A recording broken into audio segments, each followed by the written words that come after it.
Je m'appelle Rebecca Thornton. J'ai 67 ans. Et aujourd'hui, dans une salle d'audience remplie d'inconnus, j'ai été réduite à quelques mots qui ont effacé toute ma vie, juste une femme au foyer. Ces mots venaient de mon beau-fils, Tyler Thornton, prononcés avec un rire qui a résonné bien plus fort qu'il n'aurait dû. Les gens se sont tournés pour me regarder, certains avec curiosité, d'autres avec un jugement silencieux, quelques-uns avec pitié. Il y a 6 mois, mon mari Charles est décédé. Nous étions mariés depuis 20 ans. À sa mort, il m'a tout laissé, son entreprise, ses propriétés, ses comptes, la vie que nous avions construite ensemble, pièce par pièce. Tyler n'a pas accepté cela. Il m'a poursuivi en justice. Il a prétendu que j'avais manipulé son père, que je l'avais isolé, que j'avais profité d'un homme vieillissant et réécrit son testament à mon propre avantage. Il a engagé l'avocat le plus cher de la ville pour le prouver. Je me tenais seul à la table de la défense. Pas d'avocat à mes côtés, pas d'équipe juridique, juste une femme dans une simple robe bleu marine, tenant un petit sac à main à 2 mains pour les empêcher de trembler. Le palais de justice sentait le bois ciré et les vieilles querelles. Le genre d'endroit où la vérité est censée compter, mais où les apparences comptent souvent plus. En face de moi était assis Tyler, 35 ans, costume parfait, posture détendue, la confiance de quelqu'un qui croyait que tout était déjà joué. À côté de lui se trouvait son avocat, Blake Harrington. Les gens chuchotaient son nom comme un avertissement, impitoyable, brillant, cher. Quand le juge est entré, la salle s'est levée. Quand Blake a commencé sa déclaration liminaire, la salle s'est penchée pour écouter. Il parlait doucement, calmement, comme s'il expliquait quelque chose d'évident. Votre honneur, a-t-il dit, c'est un cas flagrant d'abus de confiance. Une femme sans carrière, sans éducation notable et sans revenus propres s'immisçant dans la vie d'un riche veuf. Alors Tyler a souri et l'a répété. Ce n'est qu'une femme au foyer. Quelque chose a basculé en moi à ce moment-là, car l'avocat qui se tenait en face de moi a soudainement cessé de parler. Son visage est devenu pâle. Sa serviette lui a glissé des mains et a heurté le sol. Et tandis qu'il me regardait vraiment, sa voix s'est réduite à un murmure. C'est vraiment vous. Je n'arrive pas à y croire. Tyler n'avait aucune idée de qui j'étais vraiment. Restez avec moi jusqu'à la fin et dites-moi dans les commentaires de quelle ville vous regardez. Je veux savoir jusqu'où cette histoire voyagera. Le matin où tout a commencé ressemblait à tous les autres matins depuis la mort de Charles, calme, lourd, immobile. J'ai préparé du café dans la tasse en céramique qu'il m'avait offerte pour notre 15e anniversaire, blanche avec un fin liseré bleu. Je me suis assise à la table de la cuisine où nous avions partagé 20 ans de matins ordinaires, et j'ai essayé de prétendre que le silence ne m'oppressait pas la poitrine. La maison semblait trop grande maintenant, trop vide. Chaque pièce portait un écho de lui, ses chaussures près de la porte, ses lunettes sur la table d'appoint, le fauteuil où il s'asseyait pour lire le journal chaque soir. J'étais encore assise là quand la sonnette a retenti. Un jeune homme se tenait sur le porche, vêtu d'un costume bon marché et arborant une expression étudiée, polie, détachée. Il m'a tendu une enveloppe sans croiser mon regard. Madame Thornton, des documents juridiques. Veuillez signer ici. Mes mains tremblaient en ouvrant les papiers. Tyler contestait le testament. Les mots étaient froids et cliniques, abus de confiance, manipulation, exploitation d'une personne âgée vulnérable. Selon les documents, j'avais isolé Charles de son fils et l'avais convaincu de tout me laisser. Je me suis affalé dans le vieux fauteuil en cuir de Charles, celui où il faisait la sieste les dimanches après-midi. 20 ans de mariage réduits à des accusations imprimées à l'encre noire. Je n'étais pas encore en colère. J'étais abasourdi. J'ai pensé aux nuits passées assise sur une chaise à côté de son lit d'hôpital. Aux médicaments que j'avais appris à gérer. Aux repas que je préparais quand il était trop faible pour se tenir debout. Aux fois où j'avais supplié Tyler de venir et où j'avais entendu excuse après excuse. Mais le chagrin ne riposte pas. Le chagrin s'assoit simplement avec vous et laisse le monde parler à votre place. Quand j'ai fini de lire, mes mains avaient cessé de trembler. Non pas parce que je me sentais forte, mais parce que quelque chose en moi était devenu très calme. Si Tyler voulait se battre, il l'aurait. Non pas par désir de vengeance, mais parce que je ne laisserais pas le dernier chapitre de ma vie être écrit comme un mensonge. Tyler Thornton avait 12 ans lorsque j'ai épousé son père. Assez âgé pour se souvenir clairement de sa mère. Assez âgé pour en vouloir à la femme qui avait pris une place qui ne pourrait jamais vraiment être comblée. Dès le début, j'ai essayé d'être prudente avec lui. Je n'ai pas forcé l'affection. Je n'ai pas exigé le respect. Je cuisinais les plats qu'il aimait. Je me présentais aux événements scolaires, même quand il faisait semblant de ne pas me voir dans le public. Je restais silencieuse quand il me parlait avec indifférence et je me rappelais que le deuil fait faire des choses étranges aux enfants. En grandissant, la distance ne s'est pas réduite. Elle s'est durcie. Tyler venait quand il avait besoin de quelque chose, de l'argent pour le loyer, de l'aide pour couvrir une carte de crédit, un prêt qu'il promettait de rembourser une fois que les choses iraient mieux. Charles disait toujours oui. Il croyait toujours que cette fois serait différente. J'ai appris à ne pas discuter. Je me disais qu'être une bonne épouse signifiait parfois être silencieuse, qu'aimer quelqu'un signifiait accepter les parties de sa famille qui blessent. Mais quand Charles est tombé malade, le silence est devenu insupportable. J'ai appelé Tyler encore et encore. J'ai laissé des messages. J'ai envoyé des textos. J'ai expliqué à quel point son père était fatigué, à quel point cela signifierait pour lui de voir son fils. Tyler disait qu'il était occupé. Il disait qu'il viendrait plus tard.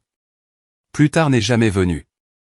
Quand Charles est mort, Tyler est arrivé pour les funérailles, l'air calme et distant. Il m'a serré dans ses bras avec raideur et m'a remercié d'avoir pris soin de son père. J'ai pensé, bêtement, que peut-être le deuil nous avait enfin rapprochés. Le procès a prouvé à quel point j'avais tort. Ce n'était pas seulement l'accusation qui faisait mal. C'était la facilité avec laquelle il effaçait 20 ans d'efforts. La façon dont il parlait de moi comme si je n'avais jamais fait partie de la vie de son père. À ce moment-là, j'ai réalisé quelque chose de douloureux, il ne s'agissait pas seulement d'argent. Il s'agissait d'un homme qui ne m'avait jamais pardonné d'être resté quand lui avait choisi de partir.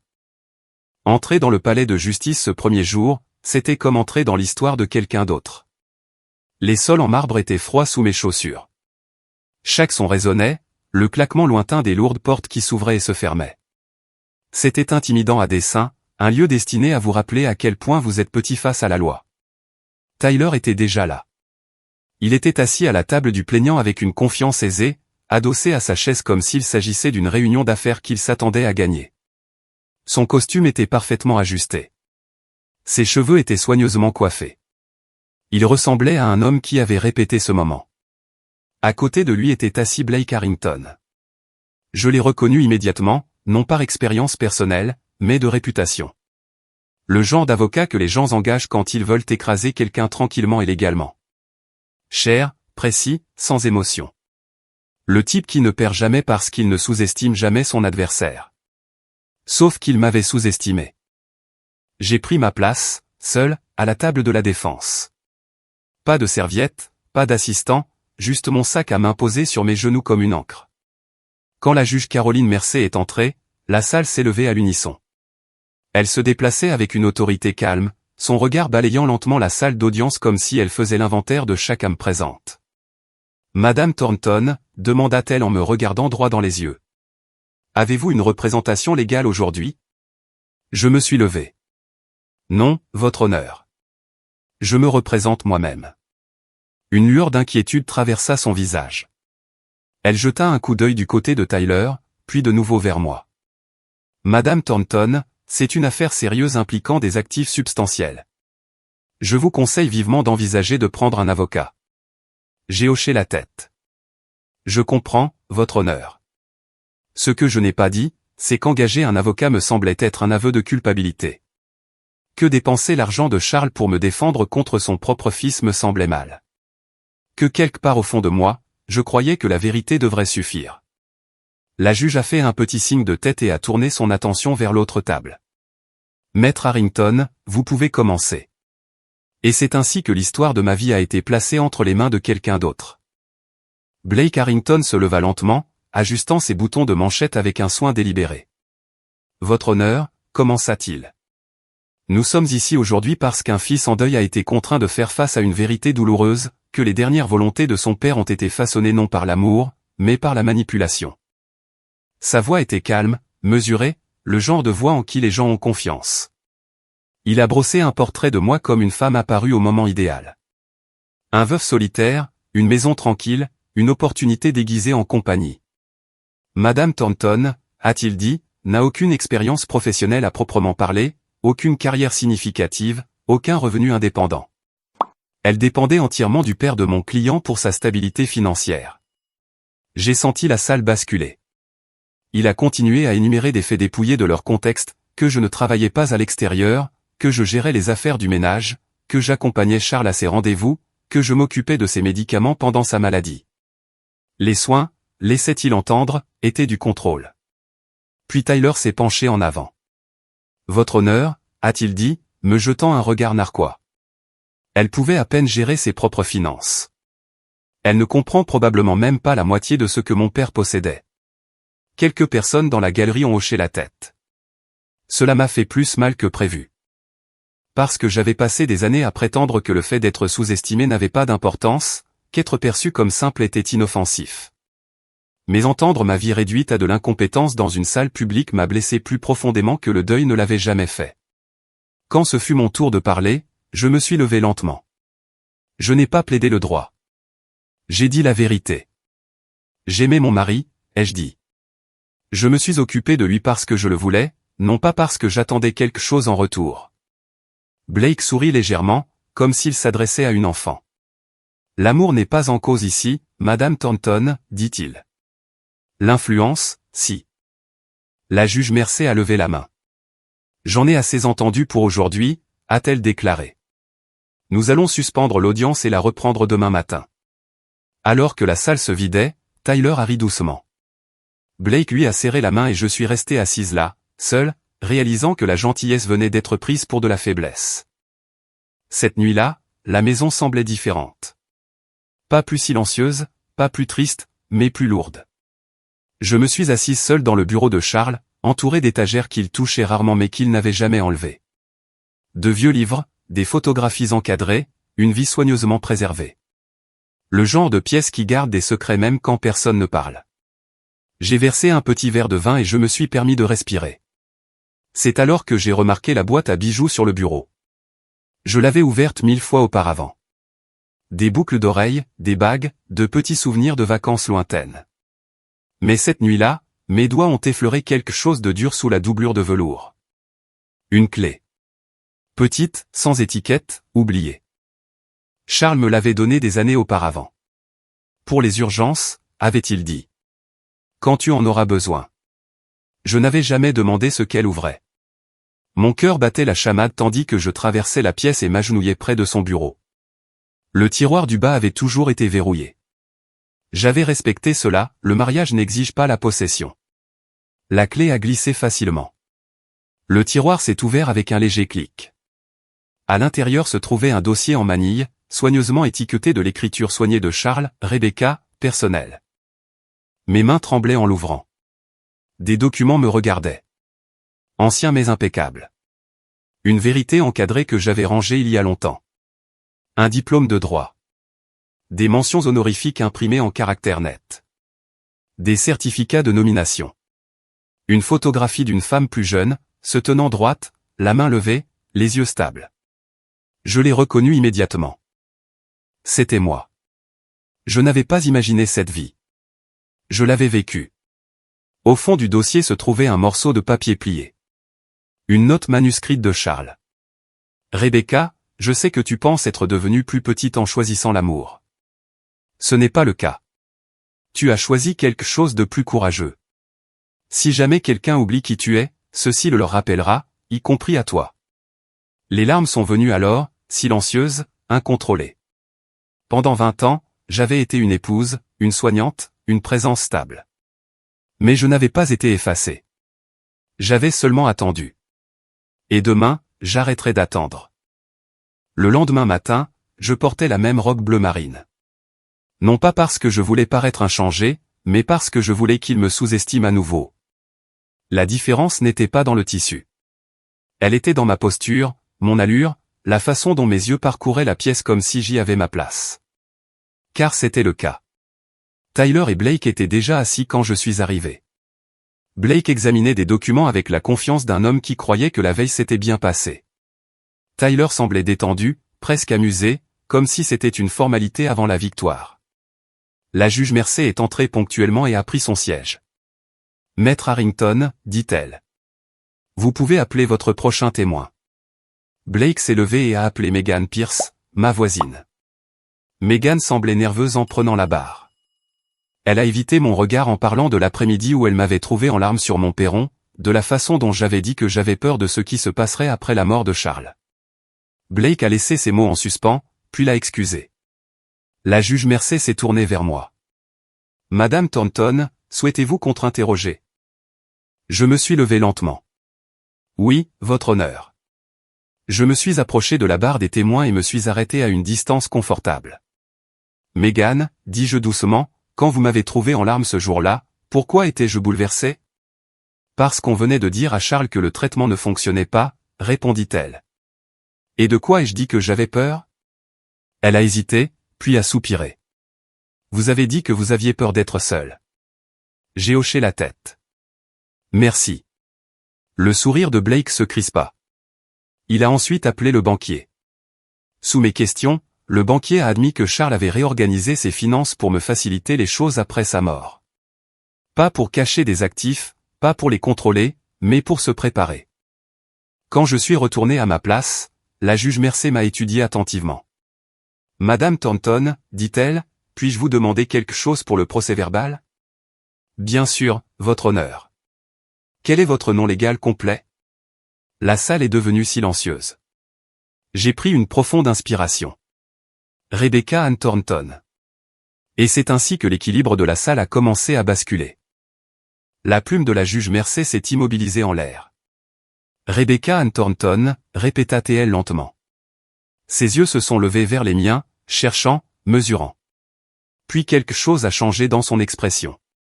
La reconnaissance, pas encore la certitude, mais la possibilité. Madame Thornton, dit-elle prudemment. Avant votre mariage, exerciez-vous le droit? Oui, votre honneur. Blake Harrington s'est agité sur son siège. La juge Mercey s'est légèrement penchée en arrière. À quel titre? J'ai gardé ma voix stable. J'ai siégé à la Cour supérieure pendant 15 ans. J'ai pris ma retraite il y a 2 décennies. Le silence qui a suivi était absolu. Le visage de Blake s'est vidé de sa couleur si rapidement que c'en était presque effrayant. Il s'est levé sans s'en rendre compte. Sa serviette a glissé de la table et a heurté le sol, des papiers s'éparpillant à ses pieds. Il n'a pas baissé les yeux. Il me fixait. Non, a-t-il murmuré, puis plus fort, la voix tendue par l'incrédulité. C'est vraiment vous. Il a fait un pas en avant, s'est arrêté, puis a fait quelque chose que personne n'attendait. Il a incliné la tête. Juge Thornton, dit-il doucement. Je n'arrive pas à croire que je ne vous ai pas reconnu. Tyler s'est tourné vers moi, la bouche ouverte, la confusion et la panique se disputant le contrôle de son visage.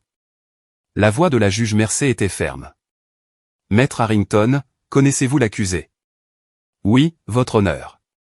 J'ai plaidé devant elle au début de ma carrière. La juge Thornton était très respectée. C'est une façon de le dire, a commenté sèchement la juge Mercey. Elle s'est tournée vers Blake. Avez-vous mené une enquête de fond complète sur la partie adverse? Blake a dégluti. Nous avons examiné les registres publics sous son nom d'épouse, votre honneur. Le regard de la juge Mercey s'est durci. Donc, vous avez omis d'enquêter sur la femme que vous avez publiquement décrite comme sans éducation et incapable. Blake n'a rien dit. Je suis resté assise. Je n'ai pas souri. Je n'ai pas parlé. Car il ne s'agissait pas de vengeance. Il s'agissait de la vérité qui se tenait enfin là où elle devait être. La juge Mercey a ordonné une courte suspension. Lorsque l'audience a repris, l'air était différent, plus calme, plus lourd. La confiance qui avait rempli le côté de la salle de Tyler avait disparu, remplacée par quelque chose de fragile et d'incertain. Votre honneur, ai-je dit en me levant une fois de plus, je voudrais présenter des preuves supplémentaires. La juge Mercey a acquiescé. Vous pouvez procéder, Madame Thornton. Je me suis avancé vers l'avant de la salle d'audience, tenant une tablette fine. Mon mari avait anticipé cette contestation, ai-je poursuivi. Il savait que son testament pourrait être remis en question et il voulait que sa propre voix soit entendue si cela se produisait. J'ai appuyé sur play. Charles est apparu à l'écran, plus mince que dans mon souvenir, mais le regard clair et stable. Mon nom est Charles Thornton, a-t-il dit. Je suis sain d'esprit au moment où j'enregistre cette déclaration. Je fais cela parce que je crois que mon fils pourrait un jour prétendre que ma femme m'a manipulé. Les épaules de Tyler se sont affaissées. Rebecca ne m'a pas manipulé, a poursuivi Charles. Elle ne m'a pas isolé. Elle n'a pas influencé mes décisions. Chaque choix que j'ai fait était le mien, basé sur des années d'observation et d'expérience. Il a fait une pause. J'aime mon fils, mais l'amour n'efface pas la responsabilité. Au cours des 15 dernières années, j'ai apporté un soutien financier à Tyler plus de fois que je ne peux compter. Il ne l'a pas remboursé. Il n'a pas changé de comportement. Rebecca, cependant, est restée à mes côtés à travers la maladie, l'incertitude et le déclin, sans se plaindre. Elle a renoncé à une vie dont la plupart des gens ne peuvent que rêver parce qu'elle croyait en nous. La vidéo s'est terminée. Personne n'a parlé. J'ai ensuite présenté des dossiers financiers, des prêts documentés, des dates, des montants, des remboursements manqués, un schéma qui parlait plus fort que n'importe quelle accusation. Cette affaire, ai-je dit, n'a jamais été une question d'exploitation. C'était une question de sentiment de droit, de confusion entre le chagrin et la justification. Je me suis légèrement tourné vers Tyler. J'aimais ton père, ai-je dit. Je ne lui ai jamais demandé de choisir entre nous. Il a choisi l'honnêteté et il a choisi la responsabilité. La juge Mercé a examiné attentivement les preuves avant de parler. Ce tribunal ne trouve aucune preuve d'abus de confiance, a-t-elle déclaré. Le testament de Charles Thornton est valide et pleinement exécutoire. Elle a regardé directement Tyler. De plus, le tribunal estime que le plaignant a agi avec un mépris total pour la réputation de l'accusé. L'affaire est classée avec préjudice. Tyler fixait la table devant lui, vaincu. 6 mois plus tard, ma vie est différente. Je ne suis pas retourné à la magistrature, mais j'ai ouvert un petit cabinet, discret, ciblé, déterminé. Je représente des femmes à qui l'on dit qu'elles sont trop vieilles, trop émotives, trop dépendantes pour comprendre leur propre vie. Des femmes que l'on qualifie de juste quelque chose. Un après-midi, un message est apparu sur mon téléphone. Rebecca, c'est Tyler. J'essaie de faire mieux. Je comprends maintenant que j'avais tort. Nous nous sommes retrouvés pour un café. Nous avons parlé honnêtement. Pas de pardon, pas encore, mais la prise de responsabilité. Et c'était suffisant pour commencer. Debout dans mon bureau maintenant, regardant la ville, je comprends quelque chose que j'avais autrefois oublié. Votre valeur ne se mesure pas au rôle que vous jouez pour les autres. Elle se mesure à la vérité que vous portez et au courage de la défendre lorsque vous êtes mis au défi. Si mon histoire a résonné en vous, aimez cette vidéo, partagez-la avec quelqu'un qui en a besoin, et dites-moi dans les commentaires de quelle ville vous regardez. Parce que des histoires comme celle-ci voyagent plus loin que nous ne l'imaginons jamais.